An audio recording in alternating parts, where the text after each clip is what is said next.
Lord of 10,000 world के पिछले episode में हमने देखा कि लिन फैंग काफी आसानी से चुन्यू को फाइट में हरा देता है, जो देखते ही उसके सोल्जर्स चुन्यू को अपने साथ लेकर वहां से भाग जाते हैं। जिसके बाद लिन फैंग अपने ग्रैंडफादर के पास आते हुए वहां पर देरी से आने के लिए उनसे माफी मांगता है और अब वह बोलता है, ग्रैंडफादर आपको परेशान होने की कोई जरूरत नहीं, मैं जल्द ही ओयांग हुई से जाकर मिलूंगा और उसे यहाँ पर सबक सिखाऊंगा। तभी ग्रैंडफादर क्वेन चैन लिन फैंग के पास आते हुए बोलते हैं, लिन फैंग तुम्हें यहाँ पर परेशान होने की कोई जरूरत नहीं, ओयांग हुई को मैं संभाल लूंगा और आज के बाद वह तुम्हारी लिन फैमिली के आसपास भी आने के बारे में नहीं सोचेगा। तभी बिंगलुआन लिन फैंग को बताती है कि आज से 2 महीनों के बाद थंडर गॉड पैलेस के कुछ मेंबर्स इंपीरियल सिटी में आएंगे और वह लोग इंपीरियल सिटी में चल रहे कंपटीशन में से अपने थंडर गॉड पैलेस के डिसाइपल सिलेक्ट करेंगे, तो लिन फैंग को उस कंपटीशन में पार्टिसिपेट करने के लिए आना चाहिए। लिन फैंग बोलता है, मैं उस कंपटीशन में पार्टिसिपेट करने के लिए जरूर आऊंगा।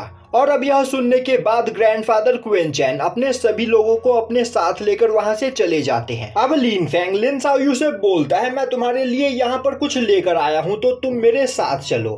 और अब हमें दिखाया जाता है कि लिन फैंग लिन साओयू के साथ एक कमरे में बैठा हुआ होता है और अब वो अपने पास से 9 स्टार केओस ऑर्ब को बाहर निकालते हुए उसे लिन साओयू को दिखाता है। अब 9 स्टार केओस ऑर्ब को देखते ही व्हाइट फॉक्स काफी ज्यादा हैरान होती है, पर लिन साओयू को कुछ भी समझ में नहीं आता है। तभी व्हाइट फॉक्स लिन साओयू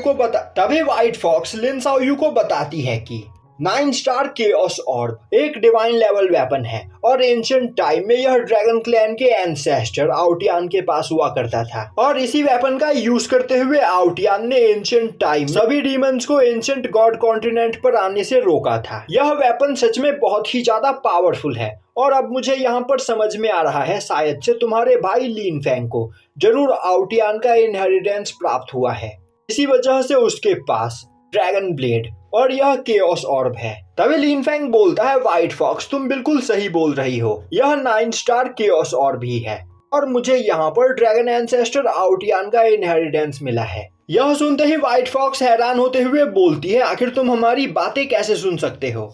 लिन फैंग बोलता है, तुम्हें इस बारे में सोचने की कोई जरूरत नहीं, वैसे तुम यहाँ पर अवेक हो चुकी हो, तो आखिर तुम बाहर आकर मुझसे मिलती क्यों नहीं। अब व्हाइट फॉक्स बाहर आते हुए काफी तेजी से उस केओस ऑर्ब को पकड़ने की कोशिश करती है, पर लिन फैंग उसके हाथों से वह केओस ऑर्ब ले लेता है। तभी व्हाइट फॉक्स बोलती है, लिन फैंग आखिर तुम मुझसे इस केओस ऑर्ब को छिपा क्यों रहे हो, मैं जानती हूँ यह केओस ऑर्ब तुम मेरे लिए ही लेकर आए हो। लिन फैंग बोलता है, तुमने बिल्कुल सही कहा, मैं यह केओस ऑर्ब तुम्हारे लिए ही लेकर आया हूँ, जिससे मैं तुम्हारी पावर को यहाँ पर सप्रेस कर सकूं। व्हाइट फॉक्स हंसते हुए बोलती है, लिन फैंग कहीं तुम यह तो नहीं सोच रहे हो कि मैं यहाँ पर लिन साओयू की सोल को डिस्ट्रॉय करके उसकी बॉडी के ऊपर कब्जा कर लूंगी, तुम्हें इस बारे में परेशान होने की कोई जरूरत नहीं। लिन फैंग बोलता है, मैं बिल्कुल यही सोच रहा हूँ, इसीलिए मैं इस केओस ऑर्ब का यूज करते हुए तुम्हें लिन साओयू की बॉडी के अंदर सील करने वाला हूँ। यह सुनते ही व्हाइट फॉक्स जोर जोर से हंसने लगती है। तभी लिन साओयू बोलती है, ब्रदर व्हाइट फॉक्स मुझे हर्ट नहीं कर सकती है, तो आपको परेशान होने की कोई जरूरत नहीं। और तो और व्हाइट फॉक्स पिछले कुछ दिनों में मेरी काफी अच्छी दोस्त बन चुकी है और अगर आज इसने मेरी मदद नहीं की होती तो मैं आपके आने तक चुन्यू को यहाँ पर रोककर नहीं रख पाती। लिन फैंग बोलता है, तुम्हें इतनी आसानी से किसी के ऊपर भी यकीन नहीं करनी चाहिए और अब वह व्हाइट फॉक्स को देखते हुए बोलता है, मैं तुम्हें वार्निंग दे रहा हूँ, अगर तुमने लिन साओयू की बॉडी के ऊपर कंट्रोल पाने की कोशिश की तो मैं तुम्हें जिंदा नहीं छोड़ूंगा। तभी व्हाइट फॉक्स बोलती है, अगर पास्ट में किसी ने मुझसे इस तरह बात करने की हिम्मत की होती तो वह अब तक मारा जा चुका होता और अभी मैं यहाँ पर बहुत ही ज्यादा कमजोर हूँ, जिस वजह से मुझे लिन साओयू की जरूरत है और बिना लिन साओयू की मदद के मैं अपनी डिवाइन पावर को दोबारा से अचीव नहीं कर सकती हूँ और जब तक मेरी डिवाइन पावर यहाँ पर रिकवर नहीं हो जाती है तब तक मैं अपने दुश्मनों से अपना बदला भी नहीं ले सकती हूँ, तो तुम्हें परेशान होने की कोई जरूरत नहीं, मैं लिन साओयू को हर्ट नहीं करूंगी। तभी लिन फैंग बोलता है, कहीं तुम्हारे वह दुश्मन 3 इमॉर्टल गॉड्स तो नहीं। व्हाइट फॉक्स बोलती है, तुमने बिल्कुल सही कहा, आज से 30,000 साल पहले डिवाइन वॉर के दौरान डीमंस ने वॉर का फायदा उठाते हुए सभी स्मॉल वर्ल्ड्स के ऊपर कब्जा करने की कोशिश की थी। उस दौरान मेरे 9 टेल फॉक्स क्लैन के लोगों ने डीमंस के साथ फाइट करते हुए उन्हें रोकने की कोशिश की। मेरे 9 टेल फॉक्स क्लैन के लोगों ने डार्क अबिस को डीमंस के कब्जे में जाने से प्रोटेक्ट किया, पर जब वॉर खत्म हुआ तब 3 इमॉर्टल गॉड्स ने हम पर इल्जाम लगाया कि हम डीमंस के साथ मिलकर काम कर रहे थे और उन्होंने मेरी पूरी नाइन-टेल फॉक्स क्लैन को डिस्ट्रॉय कर दिया और मेरे बचे हुए नाइन-टेल फॉक्स क्लैन के मेंबर्स को उन्होंने एक माउंटेन अबिस के अंदर कैद कर दिया और तब से लेकर आज तक नाइन-टेल फॉक्स क्लैन के मेरे सभी मेंबर्स उसी अबिस के अंदर कैद है। तो मैं यहाँ पर अपनी पावर को रिकवर करने के बाद उन 3 इमॉर्टल गॉड्स को सबक सिखाऊंगी और अपने फैमिली मेंबर्स को आजाद कराऊंगी। तभी लिन फेंग बोलता है, आखिर 3 इमॉर्टल गॉड्स ने यह सब कुछ क्यों किया? आखिर यह सब करने के बाद उन्हें क्या मिला होगा? अब व्हाइट फॉक्स लिन फेंग को बताती है कि डिवाइन वॉर के दौरान 3 इमॉर्टल गॉड्स पूरे डिवाइन वर्ल्ड में अपना नाम बनाना चाहते थे, पर डिवाइन वर्ल्ड के कल्टिवेटर्स बहुत ही ज्यादा पावरफुल थे और अगर उस वॉर में 3 इमॉर्टल गॉड्स फाइट करते तो वह तीनों पलक झपकते ही मारे जाते। इसीलिए उन्होंने एक चाल चली। उन्होंने अपने से कमजोर क्लैन को टारगेट करना स्टार्ट किया और धीरे धीरे अपनी पावर का यूज करते हुए वह उन सभी क्लैन्स के क्रेडिट को खाते चले गए। साथ ही साथ दूसरों का क्रेडिट लेने के बाद वह उनके पूरे क्लैन को डिस्ट्रॉय कर दिया करते थे, जिससे बाद में उनके ऊपर कोई सवाल ना उठाए। और इस तरह उन्होंने पूरे एंशिएंट गॉड कॉन्टिनेंट में अपना नाम बनाया, जिससे आज के टाइम पर 3 इमॉर्टल गॉड्स को सभी लोग हीरो कंसिडर करते हैं और उन सभी लोगों के क्लैन्स के बारे में यहाँ पर किसी को भी नहीं पता। यह सुनते ही लिन फेंग को और भी ज्यादा गुस्सा आता है और अब वह बोलता है, ड्रैगन क्लैन के साथ साथ नाइन-टेल फॉक्स क्लैन के साथ भी 3 इमॉर्टल गॉड्स ने एक ही चाल चली।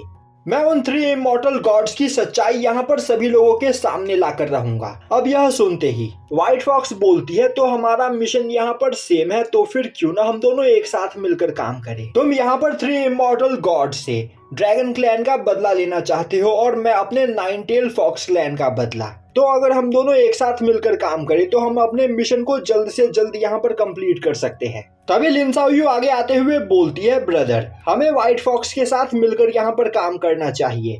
और तो और मैं व्हाइट फॉक्स को प्रॉमिस कर चुकी हूँ कि मैं 3 इमॉर्टल गॉड से बदला लेने में इसकी मदद करूंगी। मुझे पता है कि आप यह सोचकर परेशान हो रहे हो कि कहीं व्हाइट फॉक्स मेरी बॉडी के ऊपर टेक ओवर ना कर ले, पर मैं आपसे प्रॉमिस करती हूँ ऐसा कभी नहीं होगा। लिन फेंग बोलता है, पर 3 इमॉर्टल गॉड्स बहुत ही ज्यादा पावरफुल है और मैं नहीं चाहता कि तुम उनसे फाइट करो। लिन शाओयू बोलती है, ब्रदर फ्यूचर में आप 3 इमॉर्टल गॉड्स के साथ फाइट करोगे और उस फाइट में मैं बस आपकी मदद करूंगी और हम दोनों एक साथ मिलकर 3 इमॉर्टल गॉड्स को काफी आसानी से फाइट में हरा सकते हैं। तो इस बारे में सोचकर आपको परेशान होने की कोई जरूरत नहीं। अब यह सुनकर लिन फेंग न चाहते हुए भी व्हाइट फॉक्स के साथ मिलकर काम करने के लिए तैयार हो जाता है। तभी व्हाइट फॉक्स बोलती है, लिन फेंग तो फिर क्यों ना वह 9 स्टार केओस ऑर्ब अब तुम मेरे हवाले कर दो। पर लिन फेंग उसे वह देने से मना कर देता है और अब वह लिन शाओयू को केओस ऑर्ब देते हुए बोलता है, मैं चाहता हूं कि तुम इस ऑर्ब का यूज करते हुए अपनी सोल पावर को बढ़ाओ, जिससे व्हाइट फॉक्स तुम्हारी सोल को डिस्ट्रॉय करके तुम्हारी बॉडी के ऊपर टेक ओवर ना कर सके। यह बोलते हुए वह लिन शाओयू को उस ऑर्ब के अंदर अपनी एनर्जी डालने के लिए बोलता है और अब लिन शाओयू जैसे ही उस ऑर्ब के अंदर अपनी पावर ट्रांसफर करती है, वह ऑर्ब लिन शाओयू को अपना मास्टर स्वीकार कर लेता है। जिसके बाद लिन फेंग अपने पास से ड्रैगन ब्लड जिनजिंग को बाहर निकालता है, जिसे देखते ही व्हाइट फॉक्स काफी ज्यादा हैरान होती है। अब लिन शाओयू बोलती है, क्या यह हर्ब सच में बहुत ही ज्यादा कीमती है? अब व्हाइट फॉक्स लिन शाओयू को बताती है कि ड्रैगन ब्लड जिनजिंग एक डिवाइन हर्ब है, जिसे रिफाइन करने के बाद किसी की भी डिवाइन सोल पावर 10 गुना तक इंक्रीज हो सकती है। और अब व्हाइट फॉक्स भी लिन फेंग से वहां पर कुछ हर्ब्स मांगने लगती है। तभी लिन फेंग बोलता है, जब तक लिन शाओयू की कल्टीवेशन यहाँ पर इम्प्रूव नहीं हो जाती है तब तक मैं तुम्हें कोई भी हर्ब नहीं दूंगा। अब लिन फेंग अपने ग्रैंडफादर से मिलने के लिए आता है और अब वो अपने ग्रैंडफादर को एक ड्रैगन फ्रूट देते हुए बोलता है, ग्रैंडफादर मैं चाहता हूँ कि आप इस ड्रैगन फ्रूट को रिफाइन कीजिए और इसे रिफाइन करने के बाद आप ब्रेक थ्रू करके डिवाइन मार्शल रेलम पर पहुंच जाओगे, जिसके बाद आप लीन फैमिली के ऊपर अटैक करने वाले किसी भी कल्टीवेटर को संभाल सकते हो। तभी ग्रैंडफादर बोलते हैं, लीन फैंग क्या तुम्हें पता है कि यह कितना ज्यादा रेयर मटेरियल है, तुम्हें इसे रिफाइन करनी चाहिए। इसे रिफाइन करने के बाद तुम्हारी फाउंडेशन और भी ज्यादा स्ट्रांग हो जाएगी। लीन फैंग बोलता है, ग्रैंडफादर मेरे पास कई और सारे ड्रैगन फ्रूट्स है, तो आपको इस बारे में सोचकर परेशान होने की कोई जरूरत नहीं। आप बस यहाँ पर अपनी पावर को बढ़ाने में ध्यान दीजिए। यह सुनते ही ग्रैंडफादर काफी ज्यादा खुश होते हैं। तभी लिन फेंग अपने पास से कई और सारे बहुत ही ज्यादा कीमती मटेरियल्स बाहर निकालते हुए बोलता है, मैं चाहता हूँ कि आप इसे लिन फैमिली के ट्रेजर हाउस में रख दीजिए और फ्यूचर में यह सभी मटेरियल्स हमारे लिन फैमिली के जीनियस कल्टीवेटर्स के काम आएगा। अब उन सभी मटेरियल्स को देखते ही ग्रैंडफादर और भी ज्यादा खुश होते हैं और अब वह बोलने लगते हैं, इन सभी मटेरियल्स का यूज करने के बाद मेरे लीन फैमिली के डिसाइबल्स इतने ज्यादा पावरफुल बन जाएंगे कि मेरी लीन फैमिली कुछ ही टाइम में ब्लू ड्रैगन डायनेस्टी की सबसे ज्यादा पावरफुल फैमिली बन जाएगी। अब सीन शिफ्ट होता है और हमें ब्लू ड्रैगन डायनेस्टी के बॉर्डर पर एक प्लेटफॉर्म दिखाया जाता है, जिस प्लेटफॉर्म के ऊपर ओयांग हुई बैठा हुआ होता है। वहीं पर वह एक लेटर को पढ़ते हुए बोल रहा होता है, लिन फेंग ने मेरे 18 सोल्जर्स को जान से मार दिया, साथ ही साथ उसने चुन्यू के डांटियान को भी डिस्ट्रॉय कर दिया और तो और मेरा बेटा ओयांग जिन भी लिन फेंग से बदला लेने के चक्कर में मारा गया। और इतना सब कुछ हो जाने के बावजूद एम्परर क्वेंचैन मुझे वार्न कर रहे हैं कि अगर मैंने लिन फैमिली के आसपास भी जाने की कोशिश की तो वह मुझे जान से मार देंगे। मैं पिछले 12 सालों से ब्लू ड्रैगन डायनेस्टी के बॉर्डर को यहाँ पर गार्ड कर रहा हूँ। मैंने ब्लू ड्रैगन डायनेस्टी के लिए क्या कुछ नहीं किया और इसका मुझे यहाँ पर यह सलाह दिया जा रहा है। यह बोलते हुए वह गुस्से में अपने हाथ में मौजूद लेटर को जला देता है। तभी ओयांग हुई की बॉडी के अंदर से निकलकर एक डीमन बाहर आते हुए बोलता है, ओयांग हुई क्या मैंने तुम्हें नहीं बताया था, इंसान बहुत ही ज्यादा कमीने होते हैं, वह अपने अलावा किसी के भी बारे में नहीं सोचते हैं, चाहे तुम किसी इंसान के लिए कितना कुछ भी क्यों ना कर लो, पलक झपकते ही वह तुम्हारे सभी एहसानों को भूल जाएगा और मौका देखकर वह तुम्हारे पीठ में खंजर मारेगा। 12 सालों तक तुमने ब्लू ड्रैगन डायनेस्टी की यहाँ पर सेवा की, जिस वजह से रॉयल फैमिली के सभी लोग तुम्हारे आगे पीछे घूमा करते थे, पर अब उनका काम निकल चुका है। अब यहाँ पर तुमसे ज्यादा उनके लिए लिन फेंग इम्पोर्टेंट है, इसीलिए अब उन्होंने तुम्हें यहाँ पर साइड कर दिया है और अब वह सभी लोग लिन फेंग के आगे पीछे घूम रहे हैं। यह सुनते ही ओयांग हुई गुस्से में चिल्लाते हुए बोलता है, मैं लिन फेंग को जिंदा नहीं छोड़ूंगा। यह सुनते ही वह डीमन हंसने लगता है और बोलता है, अभी तुमने क्या कहा, तुम लिन फेंग को जिंदा नहीं छोड़ोगे? कहीं तुम भूल तो नहीं गए कि ब्लू ड्रैगन डायनेस्टी का एम्परर खुद लिन फेंग को यहाँ पर प्रोटेक्ट कर रहा है और अगर तुमने जल्दबाजी में यहाँ पर कुछ भी करने की कोशिश की तो हमारा पूरा प्लान खराब हो सकता है। मेरी बात मानो, आज तक तुम जिस तरह मेरे ऑर्डर्स को फॉलो करते आए हो उसी तरह बस तुम मेरे ऑर्डर्स को फॉलो करते रहो। मैं तुमसे प्रॉमिस करता हूँ जल्द ही तुम्हें यहाँ पर लिन फेंग के साथ साथ रॉयल फैमिली के सभी लोगों से भी बदला लेने का मौका मिलेगा और यहाँ पर हमारे प्लान के कंप्लीट हो जाने के बाद मैं तुम्हें पूरे ब्लू ड्रैगन डायनेस्टी का नया किंग बनाऊंगा और जब तक मैं यहाँ पर तुम्हारे साथ हूँ तब तक तुम्हारा कोई भी कुछ भी नहीं बिगाड़ पाएगा। पर अगर तुमने मेरे ऑर्डर्स को फॉलो करना बंद कर दिया तो मैं तुम्हारा साथ छोड़ दूंगा, जिसके बाद तुम कुछ भी नहीं रहोगे, क्योंकि तुम एक लूजर हो। तुम्हारी कल्टीवेशन स्पीड बहुत ही ज्यादा स्लो है और इस कल्टीवेशन स्पीड के साथ तुम 100 सालों में भी ट्रू गॉड रैलम पर नहीं पहुंच पाओगे। पर अगर तुम मेरे ऑर्डर को फॉलो करते हो तो मैं जल्द से जल्द तुम्हें ट्रू गॉड रैलम पर पहुंचने में मदद करूंगा, जिसके बाद तुम भी एक इमॉर्टल बन सकते हो। यह सुनते ही ओयांग हुई हैरान होते हुए बोलता है, तो क्या तुम यहाँ पर इमॉर्टैलिटी प्राप्त करने में मेरी मदद कर सकते हो? कहीं तुम भूल तो नहीं गए कि एंशिएंट गॉड कॉन्टिनेंट से अपर रैलम में जाने के रास्ते को 3 इमॉर्टल गॉड्स ने ब्लॉक कर रखा है और इमॉर्टैलिटी को प्राप्त करने के लिए मुझे अपर वर्ल्ड में जाना पड़ेगा। तो क्या तुम यहाँ पर 3 इमॉर्टल गॉड्स को फाइट में हराकर अपर रैलम में जाने में मेरी मदद कर सकते हो?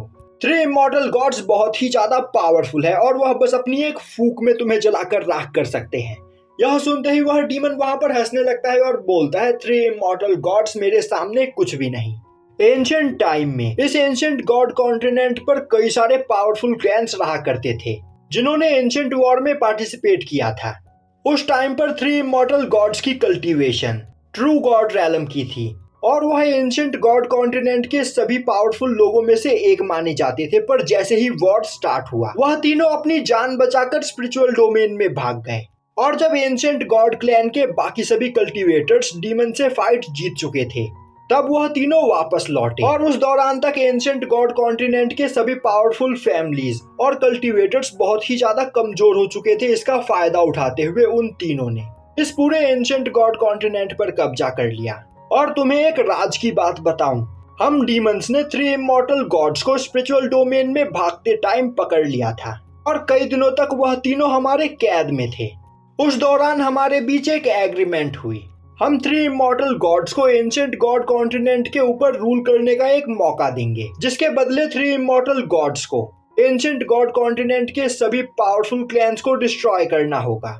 यह हम डीमंस की ही एक चाल थी, क्योंकि हम चाहते थे कि जब हम दोबारा एंशिएंट गॉड कॉन्टिनेंट पर वापस लौटे तो एंशिएंट गॉड कॉन्टिनेंट पर हमारा सामना करने वाला कोई भी मौजूद ना हो।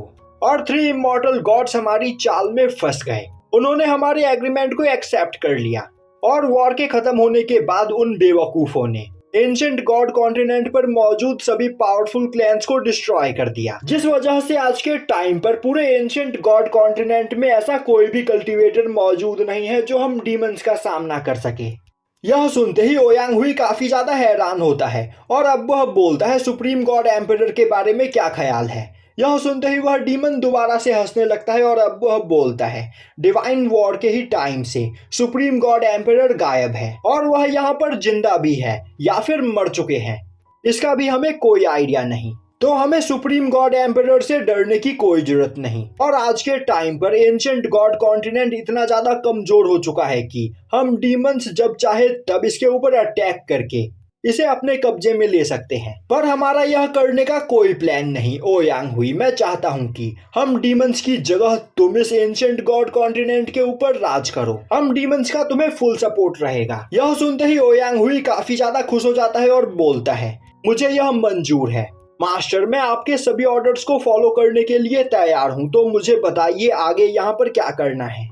वह डीमन हंसते हुए बोलता है मैं चाहता हूँ कि पहले तुम इस जगह पर एक आल्टार बनाओ जिसका यूज करते हुए मैं बाकी डीमंस को कांटेक्ट कर सकूं, और फिर तुम्हें इंपीरियल सिटी में जाकर ब्लू ड्रैगन डायनेस्टी के एम्परर को मारना है और एम्परर के पास मौजूद ब्लू ड्रैगन सील को अपने कब्जे में लेना है, जिसके बाद तुम उस ब्लू ड्रैगन सील का यूज करते हुए एंशिएंट गॉड कॉन्टिनेंट के चारों ओर मौजूद बैरियर के डिफेंस को वीक कर सकते हो, जिसके बाद मेरे डीमन क्लैन के मेंबर्स यहाँ पर सब कुछ संभाल लेंगे। बस तुम्हें अपने सभी फैमिली मेंबर्स को अपने साथ लेकर मेरी बताई गई जगह पर जमा होना होगा। यहाँ पर थोड़ी ही देर में हम पूरे के पूरे ब्लू ड्रैगन डायनेस्टी के ऊपर कब्जा कर लेंगे और फिर तुम बिना किसी प्रॉब्लम के ब्लू ड्रैगन डायनेस्टी के सिंहासन के ऊपर बैठ सकते हो।